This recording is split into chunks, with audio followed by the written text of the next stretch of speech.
नमस्कार मित्रांनो, कसे आहात आपण? सगळे चांगलेच असाल याची खात्री बाळगतो. सुरू करू आजच्या कथेला. आजची गोष्ट आहे उत्तर प्रदेशच्या मुरादाबाद जिल्ह्यातली. मुरादाबाद जिल्ह्यातलं एक पोलीस स्टेशन आहे, ते म्हणजे पाखवाडा पोलीस स्टेशन. या पाखवाडा पोलीस स्टेशनच्या हद्दीत रोज एक मोठी घटना घडत होती. एक्झॅक्ट तारीख आठवत नाही, परंतु 1.5-2 महिन्यांपूर्वीची गोष्ट आहे, जेव्हा पोलिसांना आपल्या पोलीस स्टेशनच्या हद्दीमध्ये एक लावारिस मृतदेह सापडतो. त्या मृतदेहाकडे पाहून कळत होतं की हा कोणता अपघाती किंवा नैसर्गिक मृत्यू नक्कीच नाहीये. त्या माणसाची हत्या झाली होती, कारण त्या मृतदेहाच्या गळ्यावर चाकूने केलेले वार स्पष्ट दिसत होते. पोलिसांनी त्या मृतदेहाला आपल्या ताब्यात घेतलं. पूर्ण जिल्ह्यात त्याची चौकशी केली आणि पोलिसांना त्यात यशही आलं. मृतदेहाचे नावही समजले, त्याचा पत्ताही समजला, त्याच्या घरच्यांचीही माहिती मिळाली आणि घरच्यांनीही मृतदेह ताब्यात घेतला.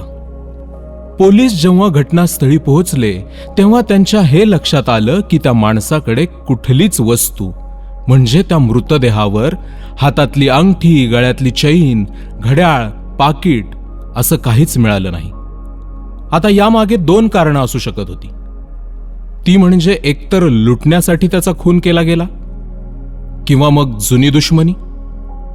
पोलीस या दोन्ही बाजूने या घटनेचा तपास करत होते. मेलेला माणूस हा इलेक्ट्रिक रिक्षा चालवायचा. पोलिसांनी खूप प्रयत्न केले, पण कुठलाच पुरावा सापडत नव्हता, जेणेकरून अपराध्यापर्यंत आपण पोहोचू शकू. जिथे मृतदेह सापडला तिथे कोणताच सीसीटीव्ही सुद्धा नव्हता. पोलिसांना कुठलाच लीड मिळेनासा झाला. तरीही पोलिसांनी तपास सुरू ठेवला होता व केस फाईल सुरू ठेवली होती. त्याच दरम्यान मुरादाबादमधील दुसऱ्या पोलीस स्टेशनमध्ये अजून एक मृतदेह आढळला. या पोलीस स्टेशनचं नाव आहे मैनाथोर. जेव्हा इथे मृतदेह आढळला तेव्हा सुरुवातीला पोलिसांनी आधी सापडलेल्या मृतदेहाशी सुसंगती पाहिली नाही, परंतु याही व्यक्तीची हत्या ही गळा कापूनच केलेली होती. याही वेळी मृतदेहाजवळ कोणतीच वस्तू किंवा पुरावा नव्हता, जसं की फोन, अंगठी, पाकिट, गळ्यातील चैन असं काहीच नव्हतं. तेव्हा पोलिसांना पुन्हा वाटलं की यामागे लुटमारी हेच हत्येचं कारण असू शकतं. आता पोलिसांना असं वाटायला लागलं होतं की आरोपी हे लुटमार केल्याचं भासून दुश्मनीचा बदला घेत असू शकतो. पोलीस दोन्ही बाजूने तपास करत होते. पण जेव्हा अनेक महिने गेल्यानंतरही मैनाथोर पोलीस ठाण्याच्या अधिकाऱ्यांना कुठलाच ठोस असा पुरावा मिळाला नसल्यामुळे आधी पाखवाडामध्ये घडलेल्या घटनेची माहिती गोळा करावी, जेणेकरून काही पुरावे सापडू शकतील. जेव्हा दोन्ही मृतदेहांची सखोल चौकशी केली गेली तेव्हा दोन्ही घटनांमध्ये योगायोगाने काही विशिष्ट गोष्टी आढळून आल्या, जसं की दोन्ही हत्या या चाकूने गळा कापूनच केल्या गेल्या होत्या. आणि पोस्टमार्टममध्ये लक्षात आले की दोन्ही मृतदेहांवरची इंजुरी ही सारखीच होती. वेगवेगळ्या हत्यारांनी केलेल्या वारांचे निशाण हे वेगवेगळे असतात, परंतु दोन्ही मृतदेहांवरचे व्रण हे सारखेच होते. एकच चाकू वापरला होता हे नक्की नाही, परंतु एकसारखे नक्कीच होते. या पलीकडे दोन्ही मृत व्यक्ती या इलेक्ट्रिक बॅटरी रिक्षा चालक होत्या. आणि तिसरा जो योगायोग होता तो अतिशय विचित्र होता. तो म्हणजे दोन्ही मृतदेहांच्या जवळ कुठलीच मौल्यवान वस्तू सापडली नाही. त्यामुळेच या ज्या 3 योगायोगाच्या गोष्टी आढळल्या त्या खरंच योगायोग होत्या की त्यात काही कनेक्शन होतं? ही एक विचार करण्याची गोष्ट होती आणि पोलीस याच मार्गाने या केसचा तपास लावायचा प्रयत्न करत होते. पोलीस या गोष्टीचा तपास लावायचा प्रयत्न करत होते की दोन्ही रिक्षा चालक एकमेकांना ओळखत होते का? पोलिसांनी जेव्हा याची माहिती गोळा केली तेव्हा त्यांना समजलं की दोन्ही रिक्षा चालक एकमेकांना ओळखत नव्हते किंवा भेटले देखील नव्हते. म्हणजे त्या दोघांमध्ये काहीच कॉमन दुश्मनी किंवा कनेक्शन नव्हतं. हे तेव्हाच शक्य होतं जेव्हा दोन्ही मृत व्यक्ती एकमेकांना ओळखत असते अथवा भेटले असते. जर लांब लांबपर्यंत या दोघांमध्ये काहीच कनेक्शन नव्हतं तर हे शोधायला फार कठीण जात होतं की अपराधी या दोघांशी दुश्मनी ठेवून होता की नाही. घडलेल्या घटना दोन्ही एकमेकांशी निगडीत दिसत होत्या, परंतु त्यांचा कोणताच पुरावा मिळत नव्हता. दिवस सरत गेले आणि अचानक त्याच महिन्यातील 7 तारखेला मुरादाबादमध्ये अजून एक घटना घडली. मुरादाबादमध्ये अजून एक पोलीस स्टेशन आहे ज्याचं नाव आहे मुंडा. या मुंडा पोलीस स्टेशनच्या हद्दीत एका कोरड्या विहिरीतून एका माणसाच्या रडण्या-ओरडण्याचा आवाज येऊ लागला. लोक तिथं गोळा झाले आणि आश्चर्य म्हणजे खरंच त्या विहिरीतून रडण्या-ओरडण्याचा आवाज लोकांच्या कानी पडत होता. अंधारामुळे खोल विहिरीच्या आतलं नीट दिसत नव्हतं. लोकांनी आवाज देऊन आतमध्ये कोण पडलंय का हे पाहण्याचा प्रयत्न केला. त्यावर उत्तर काही आलं नाही, परंतु रडण्या-ओरडण्याचा आवाज वाढू लागला. कदाचित याच भावनेने तो अजून मोठमोठ्याने ओरडू लागला की वर आलेली लोक काही मदत करू शकतील. जेव्हा लोकांनी हे पाहिलं तेव्हा त्वरित मुंडा पोलीस स्टेशनमध्ये कळवलं. मुरादाबाद पोलीस स्टेशनला माहिती गेली. पोलीस घटनास्थळी पोहोचले आणि खरंच विहिरीतून आवाज येत असल्याचं त्यांनी ऐकलं. पोलिसांनी लगेच काही लोकांना, म्हणजे ज्यांना विहिरीत खोल जाण्याचा अनुभव आहे अशा लोकांना एकत्रित केलं आणि त्यांना दोरीच्या साहाय्याने विहिरीत उतरवलं. आणि खाली उतरवताच त्या लोकांना दिसलं की विहिरीमध्ये एक माणूस रक्ताच्या थारोळ्यात पडलेला आहे. त्या माणसाला दोरीच्या साहाय्याने विहिरीबाहेर ओढून काढण्यात त्यांना यश आलं. त्या माणसाला यशस्वीरित्या रेस्क्यू करून बाहेर काढण्यात आलं. त्याला खूप जागी जखमा झाल्या होत्या व काही हाडं देखील मोडली होती. गळ्यावर चाकू मारल्याचा वार होता. त्याला लगेच तिथून हॉस्पिटलमध्ये हलवण्यात आलं. अनेक दिवस त्याच्यावर उपचार केले. त्यानंतर डॉक्टरांनी पोलिसांना तो बोलण्याच्या अवस्थेत असल्याचं सांगितलं. तुम्हाला काही चौकशी करायची असेल तर तुम्ही करू शकता. पोलिसांची टीम हॉस्पिटलमध्ये दाखल झाली.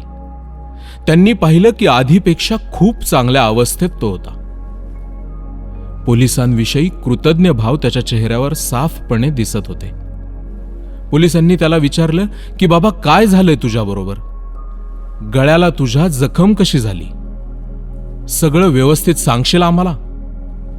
त्यावेळी त्या माणसाने जी गोष्ट सांगितली ती या प्रकारे होती. त्या माणसाचं म्हणणं होतं की तोही इलेक्ट्रिक रिक्षा ड्रायव्हर आहे. 7 सप्टेंबरला दिल्ली लखनौ महामार्गावर एक व्यक्ती त्याला भेटली, ज्यांनी तिला इलेक्ट्रिक रिक्षाच्या बुकिंग विषयी सांगितलं. त्या व्यक्तीने तो स्वतः भाजी विक्रेता असल्याचं सांगितलं व तो काकडीचा व्यापार करत असल्याचं देखील त्याने सांगितलं. त्याला शेतातून काकडीचा माल भरायचा आहे. या व्यापारासाठी तू तयार असशील तर माझ्याबरोबर येऊ शकतोस. रिक्षा ड्रायव्हरही घरातून कमावण्याच्या हेतूनेच बाहेर पडला असल्यामुळे तो त्याच्यासोबत निघाला. त्याला समजलं की जवळच असलेल्या शेतातून काकडी भरून घेऊन यायची आहे. तेव्हा काकडी विक्रेता व्यक्ती ड्रायव्हरला आतील सुमसाम रस्त्यावर घेऊन गेला. तिथून ते एका शेतामध्ये पोहोचले जिथे काकडी तोडण्याचं काम सुरू होतं. जेव्हा गाडीत काकडी भरली जात होती तेव्हा अचानक 2 लोक तिथं आली. खरं तर त्या काकडी विक्रेत्यानेच त्या दोघांना फोन करून बोलवून घेतलं असावं आणि त्या तिघांनी मिळून या रिक्षा ड्रायव्हरवर जबरदस्ती चाकूचे वार केले. या बिचाऱ्याची काहीही चूक नसताना किंवा त्यांच्याशी कुठलंही वैर नसताना त्यांनी हा घाणेरडा प्रकार केला. तेव्हा रिक्षा चालक त्यांची जोरजोरात माफी मागत होता. मला सोडून द्या, तुम्हाला जे काही हवंय ते घ्या, पण माझ्या जीवाला काही करू नका, याची त्यांच्याजवळ प्रार्थना करत होता. काकडी विक्रेता व आलेले 2 जण निर्दयी होते. त्यांनी कुठलाही विचार न करता एका पाठोपाठ एक सपासप त्यावर चाकूने वार केले. गळ्यातील चैन असो किंवा पाकिट अशा सर्व मौल्यवान वस्तू काढून घेतल्या. त्यानंतर तो जमिनीवर लोळू लागला.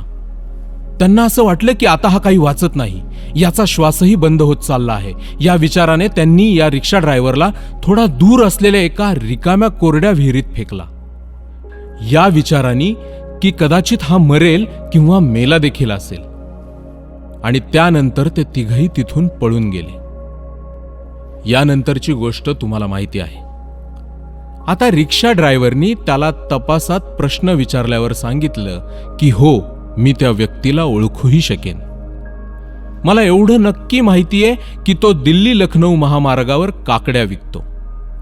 मी त्याला अनेकदा पाहिलंय आणि त्या माणसाचं नाव आहे दानिश.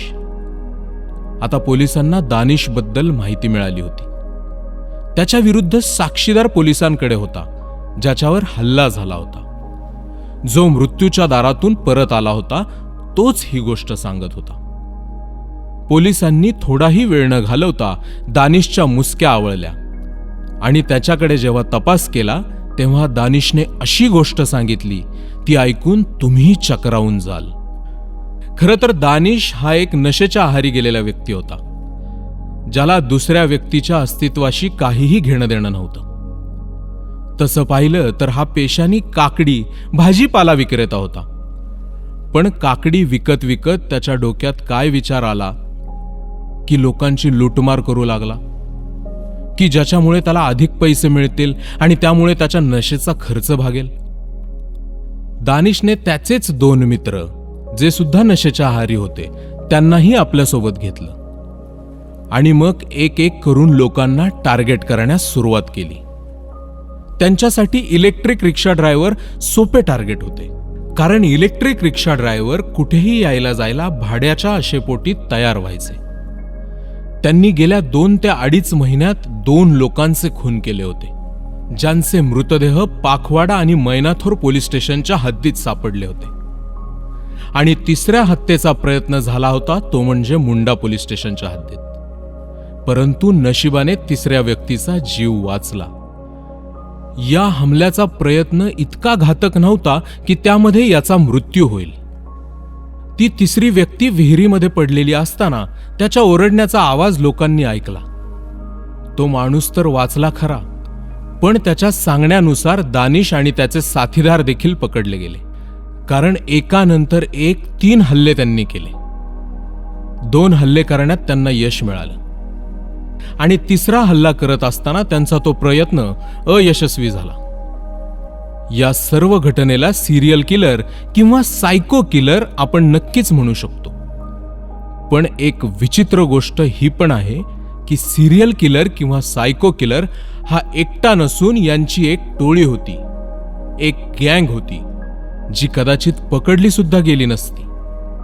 आणि येणाऱ्या दिवसात अजून काही लोकांची हत्या यांनी नक्कीच केली असती. पण परमेश्वराच्या मनात काही वेगळंच होतं. मुरादाबाद पोलिसांना 2 हत्येनंतर याचा तपास लागलाच नसता, परंतु 3ऱ्या हत्येच्या वेळेस ती व्यक्ती वाचली आणि गुन्हेगारांना पकडण्यात या पोलिसांना यश आलं. अशा लोकांचा विचार केला तरी चक्रावून जायला होतं. कसं काय दुसऱ्याच्या जीवनाची काहीच किंमत न ठेवता ज्यांच्यासाठी स्वतः आणि स्वतःच्या गोष्टी महत्वाच्या असतात, एकदाही समोरच्याचा ते विचार देखील करत नाहीत. कुठल्याही प्रकारची माणुसकी, दया या गोष्टींचा ते विचार देखील करत नाहीत. नशा करणं ठीक आहे, परंतु प्रमाणाबाहेर नशा किंवा व्यसन खूप खतरनाक गोष्ट आहे. मी तर म्हणतो, ज्या लोकांना नशेचं साधन मिळत नाही ते इम्पल्सिव्ह होतात किंवा ते लोक इतर विचार करू लागतात, स्वतःवर नियंत्रण ठेवू शकत नाहीत. याचाच अर्थ हा नाही की कोणाचा तुम्ही खून करू शकता. एकदाही यांचा विचार, स्वार्थ, माणुसकी, अंतरात्मा या बाबतीत त्यांना थांबवत नाही. मी जेवढ्या अशा प्रकारच्या गोष्टी ऐकतो तेवढा मी चक्रावून जातो. मला पूर्ण विश्वास आहे की तुम्ही सुद्धा हे ऐकल्यावर माझ्याप्रमाणेच चक्रावून जात असणार. आपण सगळेच या मार्गावर न जाण्याचा पण करूया आणि जर कोणीही या मार्गे जाण्याचे संकेत देत असेल तर त्याला वेळीच आळा घालूया.